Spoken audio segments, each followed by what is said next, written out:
Salut tout le monde, dans cette vidéo, je vais vous parler de la procédure de shuntage des oreilles chez les enfants. Je vais vous expliquer en détail comment se déroule cette intervention chirurgicale, ses objectifs et les potentielles conséquences qui peuvent en découler. Restez avec moi pour en apprendre davantage sur ce sujet important pour la santé auditive des plus jeunes. Le shuntage des oreilles, également connu sous le nom de dérivation auriculaire, est une procédure chirurgicale effectuée chez les enfants pour traiter diverses conditions médicales affectant les oreilles. Les principaux motifs pour lesquels cette intervention est réalisée comprennent les infections récurrentes de l'oreille, les problèmes de drainage du liquide de l'oreille moyenne, et les cas de pression accrue dans l'oreille interne. Les enfants qui souffrent d'otite à répétition, qui ne répondent pas au traitement conventionnel, peuvent bénéficier de la mise en place d'un shunt. De même, les cas de liquide persistant dans l'oreille moyenne, entraînant une perte auditive temporaire, peuvent nécessiter une dérivation. Pour favoriser le drainage et restaurer l'audition, un shunt est un petit tube en plastique ou en métal inséré chirurgicalement dans le tympan pour permettre l'écoulement du liquide de l'oreille moyenne. Il aide à égaliser la pression et à prévenir les infections en permettant au liquide de s'écouler plus facilement. Il existe différents types de shunts utilisés en fonction des besoins spécifiques du patient. Les shunts temporaires sont généralement utilisés pour une courte période afin de résoudre des problèmes temporaires tels que des infections aiguës. En revanche,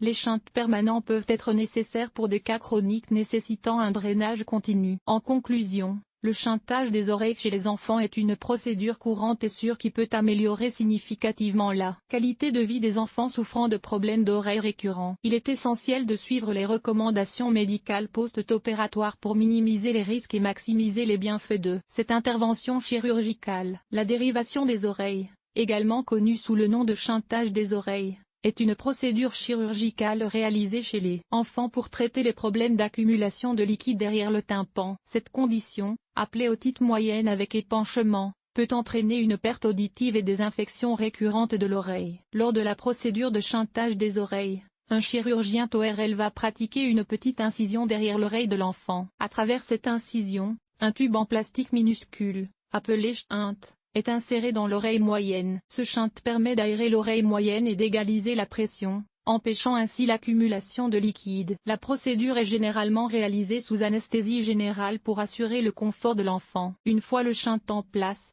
l'incision est refermée et l'enfant est surveillé pendant un certain temps avant de pouvoir rentrer chez lui. Bien que le shuntage des oreilles soit une procédure courante et généralement sûre, il existe des risques potentiels de complications. Après l'intervention chirurgicale, il est essentiel que les parents et les soignants soient conscients de ces risques. Parmi les complications possibles figurent les infections de l'oreille, des saignements, une réaction allergique à l'anesthésie, une perforation du tympan ou une mauvaise adaptation du shunt. Il est important de surveiller attentivement l'enfant après la chirurgie et de signaler tout symptôme inhabituel à l'équipe médicale. En outre, il est crucial de suivre les instructions post-opératoires fournies par le chirurgien pour assurer une guérison optimale et réduire les risques de complications. Ces instructions peuvent inclure des précautions pour éviter les infections, des recommandations sur la prise de médicaments et des consignes pour le suivi médical. En conclusion, le shuntage des oreilles chez les enfants est une procédure importante pour traiter les problèmes d'otite moyenne avec épanchement. Bien que des complications puissent survenir,